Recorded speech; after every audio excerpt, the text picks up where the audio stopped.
Olá, meus ouvintes.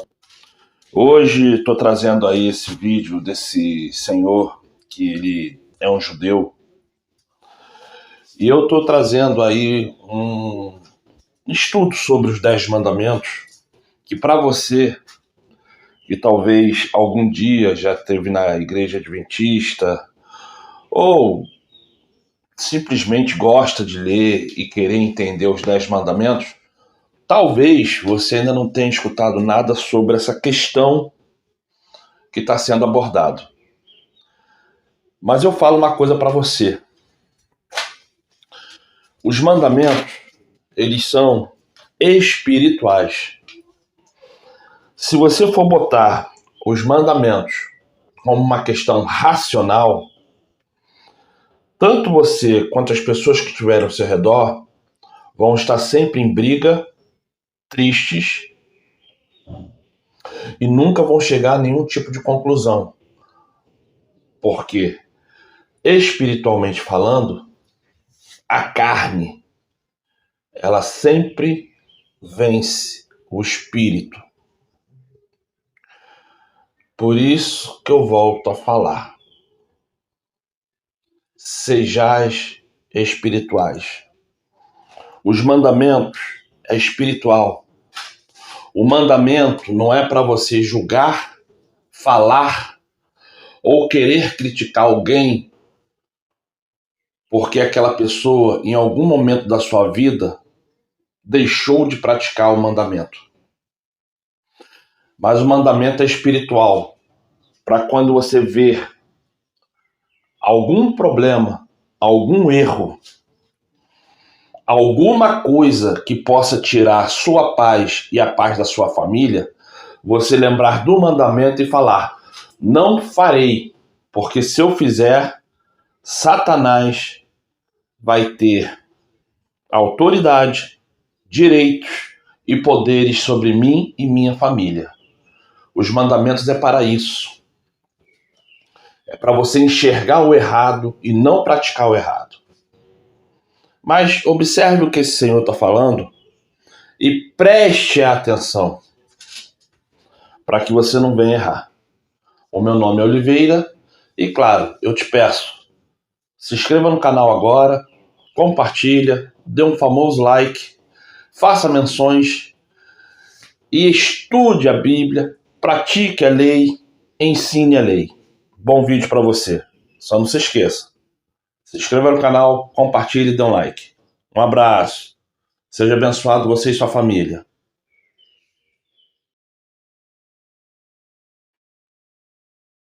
Boa noite, gente. Boa noite a todos. Boa noite a vocês que estão vendo de casa também nossa aula de quarta-feira. Hoje vamos falar sobre as duas versões que temos nos 10 mandamentos. Sabiam que tem duas versões dos 10 mandamentos? Escutaram falar sobre isso ou não? Não tem? Você pega os 10 mandamentos, tem duas versões. A gente vai falar sobre isso hoje. A maioria das pessoas não sabe, mas existem duas versões. Começando primeiro, tem aquela famosa história, Deus ele veio para os povos antes de dar a Torá, antes de dar os 10 mandamentos, antes de dar as tábuas da lei. Aí chamou os franceses, falou: escuta, vocês querem os 10 mandamentos? Vocês querem a Torá? Eles perguntaram o que está escrito nela. Deus falou: tomarás banho todos os dias. Eles falaram: não é para a gente. Veio para os judeus: vocês querem? Moisés perguntou para o povo: vocês querem? Eles falaram: quanto custa? Não é de graça. Falou: então dá duas. Mas isso não está escrito no Midrash. No Midrash está escrito outra história.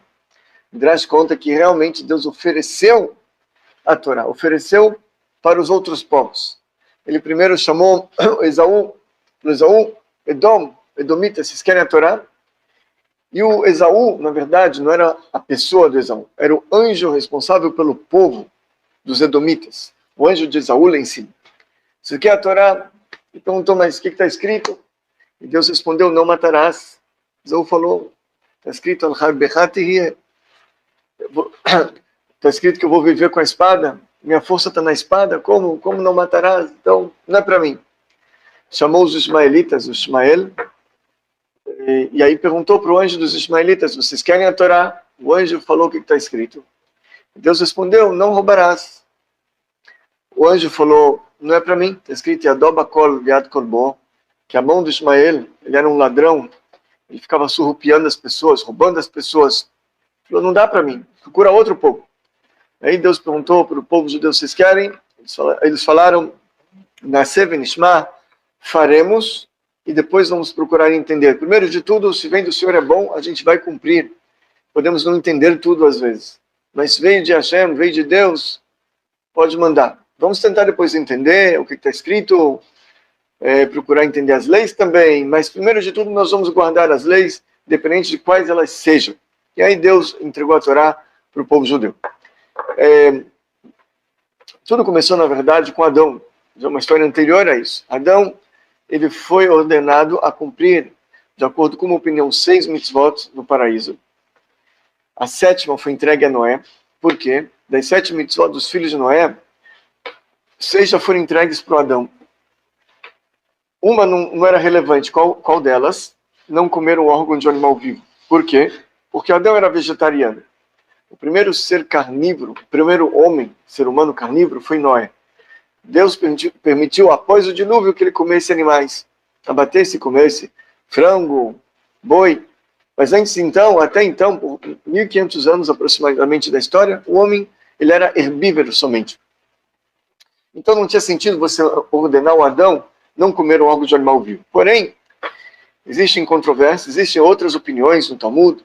Uma opinião diz que não, que Deus deu as 7 para o Adão, ele não poderia comer para matar, mas quando o animal morresse sozinho, ele poderia comer. Então existem certas opiniões que Adão já recebeu 7, alguns falam que não, foi Noé. De uma forma ou outra, isso foi evoluindo. E quando chegou os 10 mandamentos, Deus, quando ele perguntou para esses povos, para Ismael, para Esaú, se eles querem, na verdade Deus estava querendo dar esses 7 mandamentos, as 7 leis, para os povos. Eles não aceitaram. Não matar, falou Esaú, não é para mim. Não roubar, falou Ismael, não é para mim. Eles não aceitaram as 7. E aí não houve jeito. Deus ele deu para Moisés a responsabilidade de transmitir isso para todos os povos. Deu os 7 mandamentos para Moisés transmitir para os povos. Ou seja, a mitzvah é dos 7, mas vem através de Moisés, vem através do povo judeu. Até porque, gente, veja bem, como é que os outros povos saberiam que teria 7 mandamentos se não fosse na Torá? Deus escreveu isso na Torá, indiretamente na Torá escrita, de uma forma mais aprofundada e mais elaborada e mais detalhada na Torá oral. Isso foi entregue ao povo judeu através de Moisés no Monte Sinai. Então, se o povo judeu não ensina, de onde que eles vão saber que tem essas mitzvot? De onde que eles vão tirar?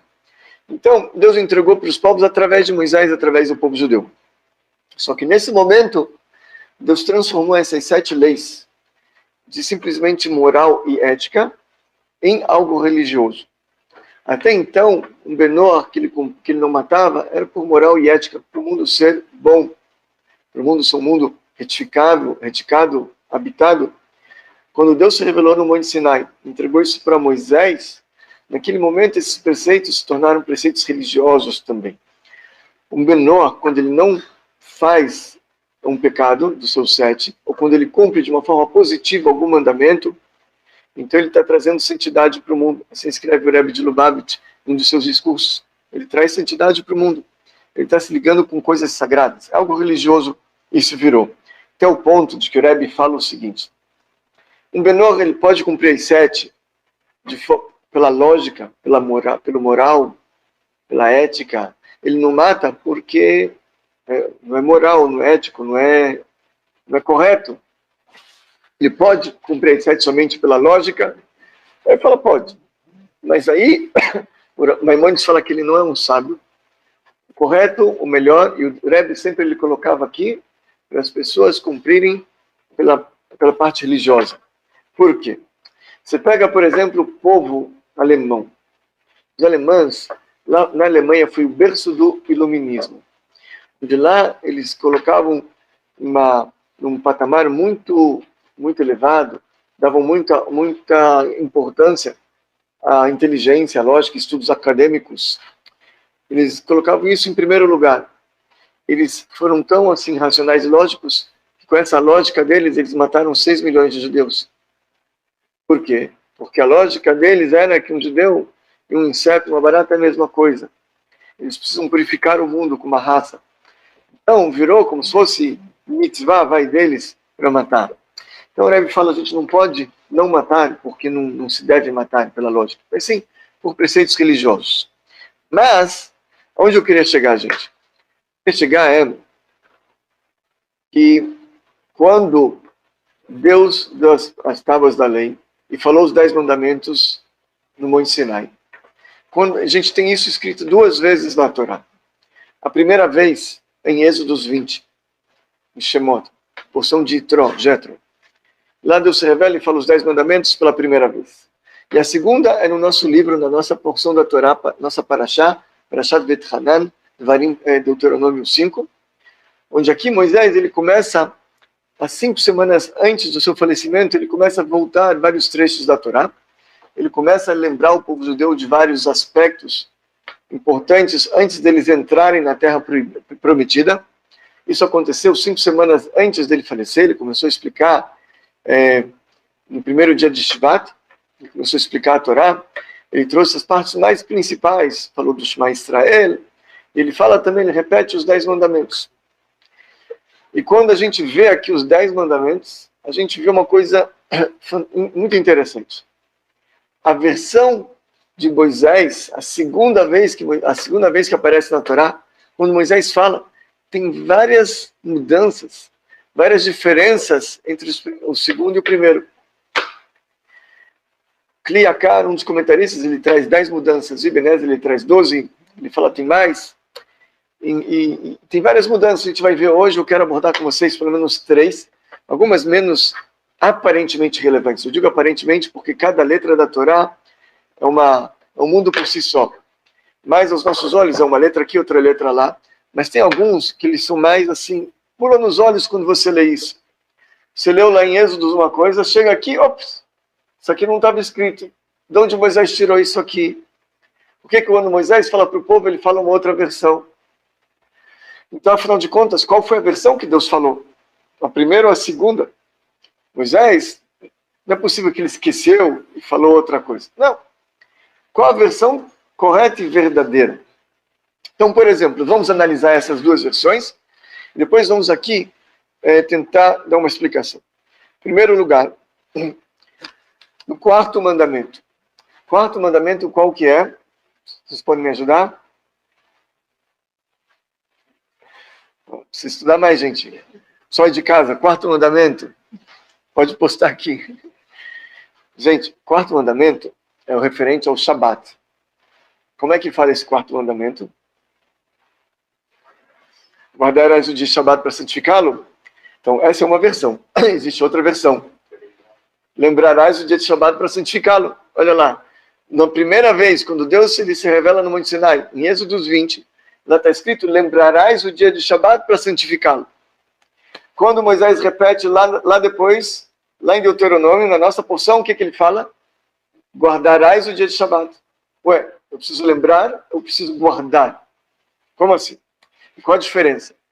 Lembrar é o seguinte.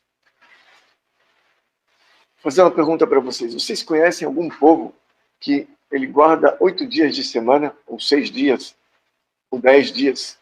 Por que todo mundo guarda a semana em 7 dias? Judeus, outros povos, todo mundo 7 dias. Eu acho que você vai lá na África, no interior da África, no interior do Acre, pega um povo indígena, não tem contato com nenhuma civilização assim, moderna, ocidental, pergunta para ele quantos dias tem a semana, eles vão te dar a resposta, 7 dias. Mas por que, gente, 7 dias? De onde tiraram esses 7 dias? Não seria melhor fazer 10, que é um número redondo assim? 7 é um número ímpar, né? Por que 7? Então a resposta é óbvia, todo mundo sabe. Porque Deus criou o mundo em 6 dias e descansou no 7º. É um ciclo que Deus criou, né? É um ciclo que Deus, desde o início da criação, já colocou. Então, por isso que a semana é 7 dias. Quando você lembra do Shabat, você está lembrando o quê? Que esse mundo não é um acidente. Quando você lembra que tem um 7º dia da semana, um dia especial, que Deus descansou, que Deus não trabalhou, que Deus não fez, não criou nada, depois começa o ciclo novamente. Você está testemunhando aqui, para todo mundo, que Deus criou o mundo, que o mundo não é um acidente, que o homem não veio do macaco, que não é uma explosão de um Big Bang que criou o mundo, que tem um ser primário, que ele nunca foi criado, mas que ele criou tudo. Ele criou o mundo em 7 dias. Esse ser se chama Deus. É uma das bases da nossa fé. Então isso é o lembrar do Shabat. Como nós lembramos o Shabat? Então, os sábios, eles instituíram para fazer essa lembrança com um copo de vinho. Enche o copo de vinho. Fala o trecho da Torá, onde Deus criou o mundo em 6 dias e descansou no 7. Bebe o vinho. É uma maneira de você lembrar o Shabat. Existe também uma outra opinião na Lahá, nós fazemos as duas, de que lembrar o Shabat, todo dia da semana você lembra o Shabat. Não só no Shabat você lembra do Shabat, não só no sábado você lembra do Shabat. No primeiro dia da semana você lembra, no segundo, no terceiro dia da semana você lembra a semana inteira, que tem um 7º dia especial, que Deus criou o mundo em 6 dias e descansou no 7º. Quando que nós lembramos isso? Os sábios instituíram essa lembrança na reza matinal. Nós abrimos o Sidur Benai Noach também tem. Então a gente fala, hoje é o primeiro dia da semana, no qual os levitas pronunciavam no templo. Hoje é o segundo dia da semana, e assim por diante. Ou seja, cada dia você lê um trecho. Uma vez uma pessoa me perguntou, mas eu tenho que ler todos os trechos, todos os dias? Eu expliquei, não. Dia da segunda, você lê na segunda. Terça na terça. Não lê a quarta na quinta. Cada dia você lê aquele dia para lembrar que hoje é o dia, segundo dia, terceiro dia, quarto dia. Em hebraico, inclusive, não tem palavra domingo. Domingo é cultura cristã. Em hebraico, a gente fala primeira, segunda, terça, quarta, quinta, sexta. E a gente não fala 7º, a gente fala Shabat. Shabat é descanso. Então você tem 6 dias de trabalho e o Shabat, que é o dia de descanso. Isso é o lembrar o Shabat. De outro lado, nas segundas tábuas, quando Moisés ele vira para o povo, o que ele fala? Shamoret Yom HaShabbat Lekati. Guardarás o dia de Shabat. O que é guardar o dia de Shabat? Guardar é não fazer trabalho. Assim explicaram os sábios. É você guardar, assim como você guarda um objeto precioso num cofre, ele fica lá parado, guardadinho no canto dele. Assim também se guarda o Shabat, no Shabat não se faz trabalho. E essa é uma mitzvah do povo judeu. O povo judeu, eles precisam guardar e se abster de 39 preceitos que Deus colocou, que Deus ordenou. 39 trabalhos são proibidos aos judeus. Isso é o guardar o dia de Shabat para santificá-lo. Mas afinal, qual dos dois foi que Deus falou?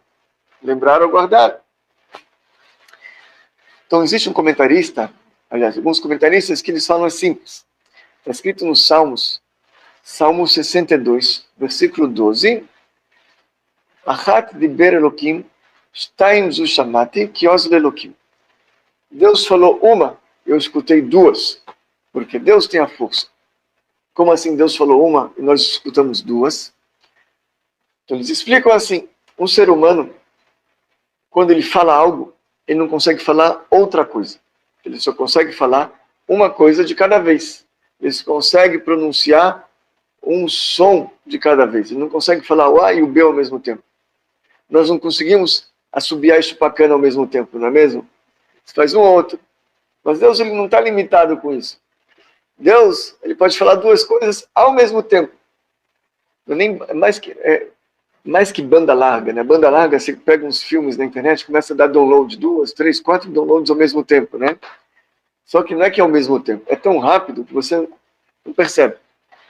Mas Deus, no mesmo tempo, saiu lembrar, saiu guardar.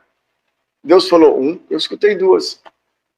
Então uma versão foi em Êxodos, a segunda versão Moisés falou em Deuteronômio. Ok.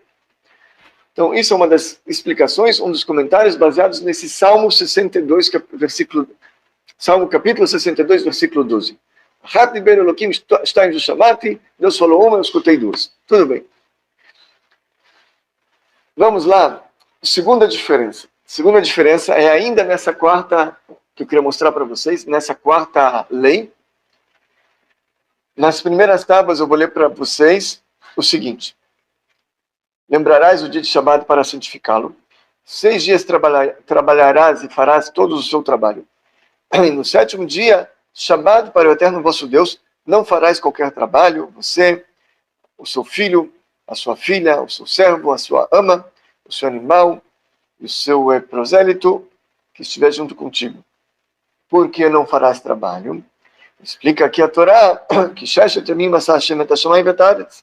porque Deus também criou o mundo, criou os céus e a terra em 6 dias. O mar e tudo que nele pertence. E descansou no 7º dia. Uma vez que Deus descansou no 7º dia, Ele criou tudo em 6 dias. Você faça a mesma coisa, lembre o dia de Shabat para santificá-lo. Aconteceu aqui algo especial, lembra do dia de Shabat. Isso nas primeiras tábuas. Nas segundas tábuas, o que está escrito? Está escrito diferente. Olha só. Ele continua, o início parece semelhante. 6 dias trabalharás, farás toda a sua ocupação, todos os seus afazeres. No 7º dia, Shabat para o Eterno vosso Deus, não farás nenhum trabalho. Você, seu filho, sua filha, seu servo, sua ama, seu prosélito, etc. Por quê? Para você se lembrar que escravo foste na terra do Egito. De onde Moisés tirou isso, gente? Lá em Êxodo está escrito que Deus criou os céus e a terra em 6 dias. De repente, o que tem aqui? Moisés fala por quê? Porque você foi escravo no Egito. Como assim? Então se explica. O que tem a ver a escravidão do Egito com Shabat? 6 dias de trabalho, o 7º descansa. Se você fala que é porque Deus descansou, Deus criou em 6 dias e descansou no 7º, eu entendo. Mas escravidão do Egito, o que tem a ver com o Shabat? Os comentaristas, eles explicam. Lá no Egito, o faraó também deu para eles o 7º dia de descanso. No momento que Moisés falou, faraó, não dá assim, o povo vai quebrar. Faraó liberou o povo judeu no 7º dia. Não escravizou eles no 7º dia. Então, uma vez que vocês no Egito trabalharam 6 e descansaram 7, agora também você vai lembrar, você vai guardar o dia de Shabat. Você não vai trabalhar no dia de Shabat. Tudo bem. Dá para entender então a conexão.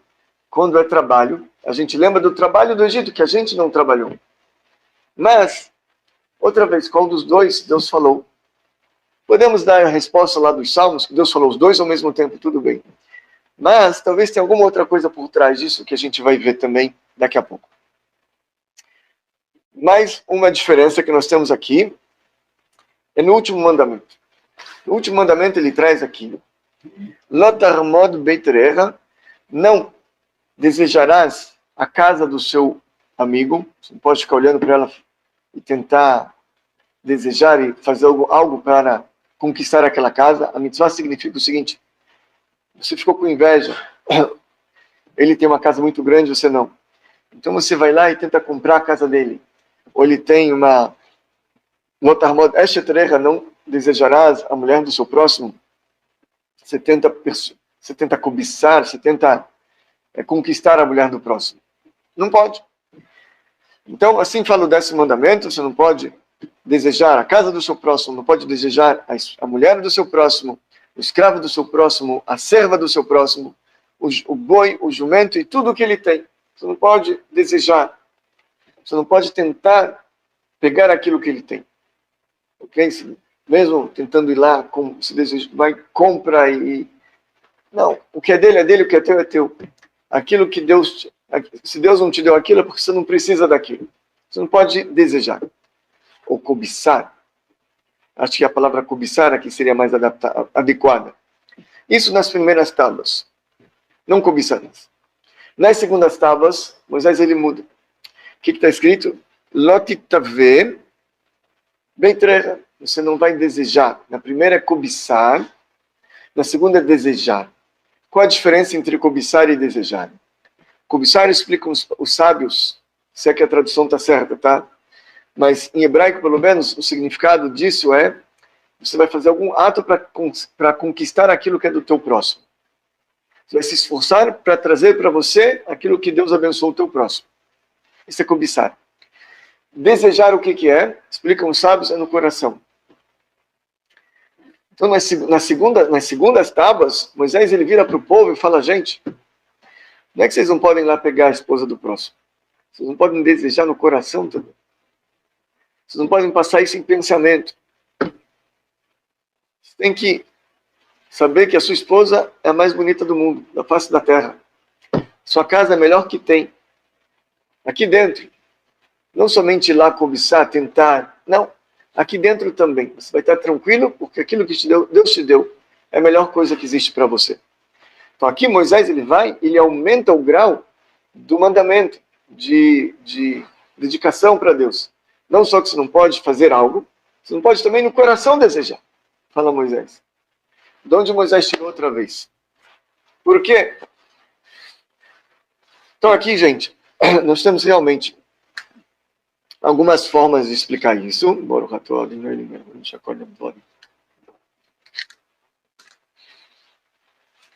E hoje eu queria ver com vocês o comentário do Kli Yakar. Mas antes disso, eu queria fazer aqui também uma breve explicação, uma coisa interessante que as pessoas não sabem. A maioria das pessoas, quando elas desenham as tábuas da lei, como é que elas desenham? Um semicírculo em cima, não é? Um retângulo com um semicírculo em cima. Está errado. De acordo com o Talmud, Tratado de Baba Batra, aquilo lá eram cubos. Não cubo, era um retângulo. Não, uma pedra assim. Como se fosse um paralelepípedo, né? Era uma pedra desse tamanho assim, um pouco maior. Mas não era oval em cima. O Rebbe, certa vez, ele falou sobre isso. Ele pediu que precisamos consertar em todos os desenhos, em todos os lugares que aparece de uma forma oval, a gente tem que apagar e fazer retangular, porque essa era a forma correta das tábuas. Bom, de uma forma ou outra, hoje nós vamos responder essas perguntas que eu fiz aqui, da diferença das duas tábuas, baseado no Kli Yakar. Tem outros que discordam do Kli Yakar e tem outras opiniões, mas vamos falar sobre o Kli Yakar. Ele tem aqui uma ideia brilhante para explicar isso. Ele fala o seguinte: quando Deus ele quis dar as primeiras tábuas e ele procurou os povos para aceitarem esses 10 mandamentos, os povos se recusaram. Então o que Deus fez? Deus ele deu para o povo judeu, para Moisés no Monte Sinai, mas falou isso em voz alta. O mundo inteiro escutou. Está escrito que nesse momento nem um pássaro piou, o vento não soprou, tinha um silêncio absurdo em toda a criação, não tinha nem eco. E quando Deus falou, o mundo inteiro escutou. E por que ele fez isso? Porque ele deu para a gente, mas ele deu para o povo judeu, desculpa. Ele deu para o povo judeu, mas ele falou em voz alta para todo mundo escutar. Ele queria que as pessoas também guardassem. Esse era o objetivo principal, não principal, mas o objetivo inicial de compartilhar esses 10 mandamentos com toda a humanidade. Que todos respeitassem o pai e mãe, é o 5º mandamento. Que todos não matassem, não roubassem, não desejassem a esposa do próximo, a casa do próximo, o jumento do próximo. Ele queria que todo mundo fizesse isso. Que todo mundo fosse monoteísta, acreditasse somente em um Deus, e não em 2, não em 3. Que ninguém fizesse estátuas. Ele quis isso. Porém, como não aceitaram, ele deu para Moisés, para o povo judeu, mas falou em voz alta para todo mundo escutar. Esperou 40 anos para ver, quem sabe, o povo se apega nisso, mas não. Depois de 40 anos, o povo não se apegou nisso. A humanidade continuou fazendo as coisas erradas, continuaram idólatras, continuaram transgredindo os 10 mandamentos. Deus falou, então, peraí, deixa eu fazer uma mudança aqui. Essa segunda versão é para o povo judeu. Você explica o que? Kli Yakar. A primeira versão é para toda a humanidade. Quando, por exemplo, Deus pega esse 4º mandamento, ele fala, lembrarás o dia de Shabat para santificá-lo. Isso é para toda a humanidade. Deus quer que todo mundo saiba que ele criou o mundo em 6 dias e descansou no 7º. E a gente precisa lembrar isso constantemente, diariamente, principalmente no Shabat. E lembrar que o mundo não é um acidente. O mundo não é um estouro. E que sim tem um Criador acima disso tudo. Que tem um Deus que criou os céus e a terra. Para o povo judeu, ele falou, vem cá, vocês, eu quero que guardem o Shabat também. Não só lembrem, mas vocês precisam guardar. Se abster dos 39 trabalhos que são proibidos no Shabat para o povo judeu. Escrever, usar fogo, eletricidade e outras coisas assim. Então, é por isso que a gente fala que um Benor ele pode cumprir praticamente quase toda a Torá, se ele assim desejar, por livre e espontânea vontade. Ele é obrigado, mas ele pode comer kasher, ele pode comer matzah em Pesach, assim por diante, e até bom, ele é recompensado por isso, mas o guardado do Shabat é do povo judeu. Esse é do povo judeu. Por que está nas segundas tábuas? O guardado do Shabat, Deus já tinha feito um pacto com Noé, de Yom Valayla Loisboto, que não pode, o dia e noite, Loisboto não o Shabat, não guardar o Shabat. É um pacto lá anterior. E assim o Kliakar ele vai nesse raciocínio e ele explica, baseado nisso, essas 10 diferenças. Qual a segunda diferença que a gente abordou aqui? Então está escrito nas primeiras tábuas, por que você vai guardar o Shabat? Por que você vai lembrar do Shabat? Deus fala, porque eu criei os céus e a terra em 6 dias, descansei no 7º. Isso é algo universal. Deus criou o mundo antes dos judeus serem criados, antes dos judeus existirem. 2.400 anos, 2.000 anos, o mundo ele existiu sem ter o primeiro judeu. Então, o mundo foi criado em 6 dias e descansou no 7º. Ele queria que todo mundo também lembrasse disso. Nas segundas tábuas, o que está escrito? Porque você foi escravo na terra do Egito. Quem foi escravo? Os judeus. Então, na segunda tábua que ele deu para os judeus, ele escreveu: você vai lembrar que você foi escravo no Egito. E lá você não trabalhou? Então, por isso você não vai trabalhar aqui. Não somente porque eu descansei, mas porque você também não trabalhou. E a terceira, que a gente abordou na nossa aula, do último mandamento, é a diferença do cobiçar para o desejar. Explicamos que nas primeiras tábuas, consta lá, não desejarás. E na segunda, você não pode cobiçar. O povo judeu, que foi criado, foi escolhido para ser o sacerdote, ou seja, ele tem uma função um pouquinho mais diferenciada nesse momento, ou seja, ele tem é exigido deles um nível de serviço a Deus superior. Então, o judeu, não só que ele não pode fazer algo na prática, tentar conquistar a mulher do próximo, Deus nos livre. Ele não pode, inclusive, pensar na mulher do próximo. Ele não pode, inclusive, no coração dele, ter um desejo. Não deve nem ficar olhando. Por quê? Porque ele não pode desejar a mulher, a casa, etc. Então aí, essa segunda, Deus aumentou o nível de exigências. Vocês não podem nem cobiçar. E aí, baseado nisso, a gente consegue, então, entender. Hoje vimos 3 diferenças, mas muito interessante, esse livro ele explica as 10 diferenças baseadas nessa linha de raciocínio, e é fantástico. Então, Deus falou de acordo com essa opinião, Deus falou nas primeiras tábuas uma versão, e mandou Moisés falar uma segunda versão no final dos 40 anos para o povo judeu. Olha, para vocês tem isso aqui. Gente, foi um prazer vê-los hoje. Fiquem ligados, porque a gente vai agora lançar o projeto Ufaratsta. Ufaratsta é expansão. Para a gente expandir o nosso movimento para norte, sul, leste, oeste, para todos os cantos do Brasil, dessa terra maravilhosa aqui, para a gente ter um número muito grande, se Deus quiser, de Benor, porque juntos nós somos muito fortes. Quando estamos um aqui e outro lá, aí a gente não tem força. Quando todos nós estamos juntos no mesmo lugar, então a gente vai conseguir, se Deus quiser, levar isso para o Brasil inteiro com a ajuda de Deus. Pessoal, muito boa noite, tudo de bom para vocês, até a próxima, se Deus quiser.